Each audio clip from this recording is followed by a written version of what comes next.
नमस्कार दोस्तों, take scan के एक बिल्कुल नया फ्रेश और एक्साइटिंग एपिसोड में आपका बहुत बहुत स्वागत है। दोस्तों, इससे पहले हफ्तों के अंदर मैंने एक वीडियो बनाया था जिस वीडियो के अंदर मैं टेलीकॉम बिल के बारे में बातचीत किया था। भारत के अंदर नया टेलीकॉम बिल आने जा रहा है जो मेनली 2022 के जो विंटर सीजन है वहाँ पर ही पास हो सकते हैं। फाइनली डिपार्टमेंट ऑफ टेलीकम्युनिकेशन की तरफ से पब्लिक के लिए इस बिल के जो ड्राफ्ट है उसे ओपन कर दिया गया है। मतलब आप खुद जाकर जो डिपार्टमेंट ऑफ टेलीकम्युनिकेशन का वेबसाइट है वहाँ पर जाकर पढ़ सकते हैं कि नया टेलीकॉम बिल के अंदर क्या कुछ बताया गया है। इसके बारे में पूरा डिस्कशन इस वीडियो के अंदर मैं करने वाला हूँ कि क्या कुछ चीज़ बताया गया है इस टेलीकॉम बिल के अंदर। तो अगर आपको इसके बारे में जानना है तो वीडियो को आखिर तक ज़रूर देखिए। चलिए वीडियो को शुरू करते हैं।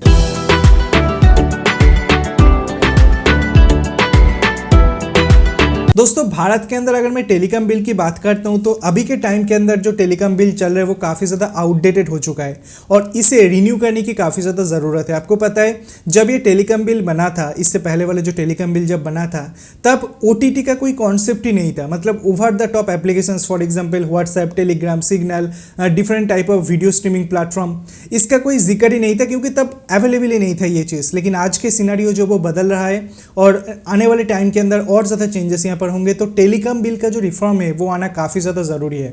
और एक टाइम था जहाँ पर भारत के मार्केट के अंदर 10, 12, 15 टेलीकॉम ऑपरेटर अवेलेबल था, जहाँ पर आज के डेट के अंदर 2 मेजर टेलीकॉम ऑपरेटर है और 2 माइनर टेलीकॉम ऑपरेटर है, जिसमें से एक सरकारी भी है। तो वैसे एक टाइम के अंदर टेलीकॉम सेक्टर को रिफॉर्म करना काफ़ी ज़्यादा ज़रूरी है ताकि टेलीकॉम सेक्टर को बचाया जा सके। हमें पैंडेमिक के टाइम ही पता चल पा रहा है कि कितना ज़्यादा इंपॉर्टेंट रोल प्ले करते हैं हमारे ज़िंदगी के अंदर ये सारे टेलीकॉम कंपनीज। तो उनके लिए प्रॉपर गाइडलाइंस होना काफ़ी ज़्यादा इंपॉर्टेंट है। अभी देखिए, डिपार्टमेंट ऑफ टेलीकम्युनिकेशन की तरफ से जो ड्राफ्ट को यहाँ पर पब्लिश किया गया है, हो सकता है कि इसी साल के विंटर सीजन के अंदर वो एज ए बिल जो है वो पास हो जाए और एज ए एक्ट जो है वो यहाँ पर फंक्शन करना स्टार्ट कर दे। लेकिन उससे पहले आपको टेलीकॉम बिल के अंदर क्या कुछ मेजर अपडेट है उसके बारे में जानना होगा। नंबर 1, तो आज के डेट के अंदर जो टेलीकॉम कंपनीज है उनको स्पेक्ट्रम किस तरीके से मिलते हैं। मेनली जो स्पेक्ट्रम उन्हें मिलते हैं वो मेनली ऑक्शंस के थ्रू मिलते हैं। आपको पता है रिसेंटली जुलाई 26 को 5G स्पेक्ट्रम का ऑक्शंस हुआ जिसके अंदर जो टेलीकॉम कंपनीज है वो पार्टिसिपेट करते हैं और एक पर्टिकुलर स्पेक्ट्रम के ऊपर कोई टेलीकॉम कंपनी कितना बोली लगाएंगे उससे ज़्यादा कोई अगर दूसरा टेलीकॉम कंपनी बोली लगा देते तो उन्हें स्पेक्ट्रम को दे दिया जाता है। तो जो ऑक्शंस जिस तरीके से होता है, नीलामी जिस तरीके से होता है, उस तरीके से अभी के टाइम के अंदर स्पेक्ट्रम को डिस्ट्रीब्यूट किया जाता है। लेकिन गवर्नमेंट की तरफ से बताया गया है ऑक्शंस तो रहने ही वाले हैं, उसी के साथ साथ एडमिनिस्ट्रेटिव मैनर के अंदर गवर्नमेंट स्पेक्ट्रम को एलोकेट कर सकते हैं। मतलब सरकार जहां पर सोचते हैं कि स्पेक्ट्रम को दिया जाए वो दे सकते हैं। और थर्ड जो है, किसी दूसरे मेथड से भी गवर्नमेंट अगर चाहे स्पेक्ट्रम को डिस्ट्रीब्यूट करना तो कर सकते हैं। तो टोटल 3 नियम, मतलब 3 प्रोसीजर की मदद से टेलीकॉम कंपनीज को मेनली स्पेक्ट्रम को मिल सकते हैं। नंबर 1, ऑक्शंस मेथड जो ऑलरेडी हो रहा है, इतने सालों से हो रहा है। सेकेंड जो है एडमिनिस्ट्रेटिव मैनर, और थर्ड जो है कोई अगर इमरजेंसी पर्पस आ जाते हैं तो गवर्नमेंट स्पेक्ट्रम को एलोकेट कर सकते हैं, कोई दिक्कत वाली बात नहीं है। हालांकि गवर्नमेंट की तरफ से ये जो थर्ड मेथड है इसे प्रिसाइसली बता ही नहीं गया है। दोस्तों, आपको पता है जो टेलीकॉम कंपनीज है उसी के साथ COAI जो cellular operator association of India है, वो मेनली एक संस्था है जो रिप्रेजेंट करते हैं जियो, एयरटेल, वोडाफोन आइडिया, मतलब प्राइवेट टेलीकॉम कंपनी को। वो इस पर्टिकुलर प्रोसेस को पहले से अपोज कर रहे हैं। जो एडमिनिस्ट्रेटिव मैनर से जो स्पेक्ट्रम डिस्ट्रीब्यूशन है वो पहले से अपोज करते हुए आ रहे हैं, क्योंकि ये प्रोसीजर की मदद से गवर्नमेंट अगर चाहे किसी पर्टिकुलर कंपनी को प्रेफरेंस देना वो दे सकते हैं, क्योंकि वो उनके ऊपर डिपेंड करते हैं। लेकिन अभी तक ये सारे कंपनीज और संस्था की तरफ से कोई भी रिएक्शंस हमारे पास निकल के नहीं आए कि गवर्नमेंट की तरफ से ये जो एडमिनिस्ट्रेटिव वैसे स्पेक्ट्रम डिस्ट्रीब्यूशन की बात चल रहा है तो ये कितना ज़्यादा एग्री वो करते हैं, इसके बारे में फाइनली किसी भी टाइप ऑफ अपडेट जो है वो ना ही कोई टेलीकॉम कंपनी के पास से आया है अभी तक, ना ही COAI के पास से आया। हो सकता है कि नियर फ्यूचर के अंदर उनका जो नज़रिया है इसके बारे में वो डेफिनेटली वो ज़ाया कर सकते हैं। उसी के साथ जो टेलीकॉम स्पेक्ट्रम, फॉर एग्जांपल एक पर्टिकुलर कंपनी कोई स्पेक्ट्रम को परचेस किया, फॉर एग्जांपल ऑक्शंस के अंदर ही परचेस किया, और वो टेलीकॉम कंपनी चल नहीं पा रहा है, वो टेलीकॉम कंपनी बंद होने के कगार पर आ चुका है।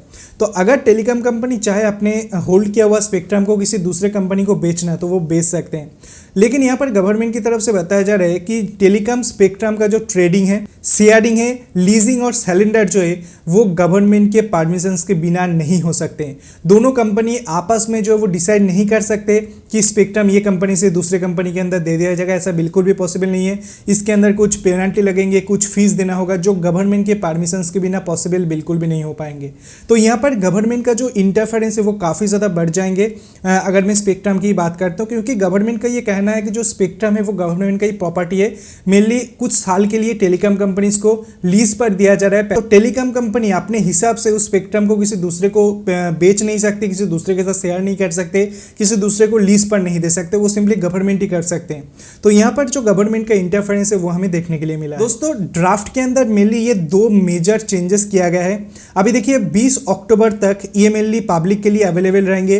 पब्लिक का जो मेनली रिएक्शंस है वो मेनली डिपार्टमेंट ऑफ टेलीकम्युनिकेशन की तरफ से एक्सेप्ट किया जाएगा। उसके बाद मेनली OTT के लिए भी, जो ओवर द टॉप एप्लीकेशन है, उसके लिए भी नया गाइडलाइंस को यहाँ पर लाया जाएगा, ताकि भारत के अंदर कोई भी जो स्पैम होते हैं, मेनली आपको पता है व्हाट्सएप, फेसबुक, टेलीग्राम के अंदर बहुत सारे स्पैम होते हैं, उस पर रोक लगाया जाए। तो OTT का भी नया रूल्स एंड रेगुलेशंस यहाँ पर आएंगे, जो हो सकते हैं कि इस साल के विंटर सीजन के अंदर एज ए एक्ट जो है यहाँ पर परफॉर्म करना स्टार्ट कर दे। उसी के साथ गवर्नमेंट की तरफ से ये भी बताया गया है कि अगर कोई टेलीकॉम कंपनी के ऊपर जो फीस लगते हैं, आपको पता है टेलीकॉम कंपनीज को लाइसेंस फीस देना होता है, स्पेक्ट्रम यूजेस चार्जेस देना होता है, तो काफ़ी सारे फीस देना होता है। अभी अगर गवर्नमेंट को लगते हैं कि कोई पर्टिकुलर कंपनी ये चीज़ नहीं कर पा रहा है, नहीं दे पा रहा है, कंपनी का फाइनेंशियल कंडीशन खराब है या किसी भी कारण हो सकते हैं, गवर्नमेंट अगर चाहे कि पार्टली या फुल्ली उस लाइसेंस फी या स्पेक्ट्रम यूजेस चार्ज को एबोलिश करना, मतलब कंपनी को देना ही नहीं पड़ेगा, अगर गवर्नमेंट चाहे तो गवर्नमेंट के अंदर ऐसा पावर है कि वो यहाँ पर कर सकते हैं। इसका मतलब एक हमें डिस्क्रिमिनेशन देखने के लिए मिल रहा है कि गवर्नमेंट अगर चाहे कोई एक कंपनी को कोई भी मतलब पैसे नहीं देना होगा, तो गवर्नमेंट अगर कह देते हैं कि हाँ हम इस कंपनी से पैसे नहीं लेंगे तो नहीं लेंगे, लेकिन दूसरे कंपनी को पैसे देना होगा। तो इस तरीके का ड्राफ्ट जो यहाँ पर पब्लिश किया गया, अभी देखते हैं इसका फाइनल रिएक्शन कैसा आते हैं। अगर मेरा पर्सनल ओपिनियन की अगर आप बात करते हैं तो मुझे उतना ज़्यादा पसंद नहीं आया, क्योंकि यहाँ पर कहीं ना कहीं जो है वो इनइक्वालिटी की बात यहाँ पर हो रहा है। कोई कंपनी के साथ अगर गवर्नमेंट चाहे अच्छा करे, कोई कंपनी के साथ खराब करे, तो हर एक कंपनी को एज ए सिमिलर ट्रीट अगर गवर्नमेंट चाहे नहीं भी कर सकते हैं। तो यहाँ पर कुछ ड्रॉबैक है। अभी देखते हैं कि जो बड़े बड़े कंसल्टेंट है वो क्या कुछ चीज़ यहाँ पर कहते हैं। लेकिन फाइनली हमारे पास ऐसा ही कुछ अपडेट जो वो निकल के आया है, जो मैंने सोचा कि आपके साथ शेयर करूँ। अगर वीडियो पसंद है, कुछ नई जानकारी मिला, तो वीडियो को लाइक कीजिए, वीडियो को अपने दोस्तों के साथ शेयर कीजिए, चैनल को सब्सक्राइब करके पास में आइकन को दबाना बिल्कुल भी मत भूलिए ऐसे इंटरेस्टिंग वीडियो डेली बेसिस देखने के लिए। Thanks for watching, bye and take care. आपसे कुछ मुलाकात होगी ऐसी कोई नया वीडियो के साथ, तब तक के लिए दोस्तों अपना ख्याल रखिएगा।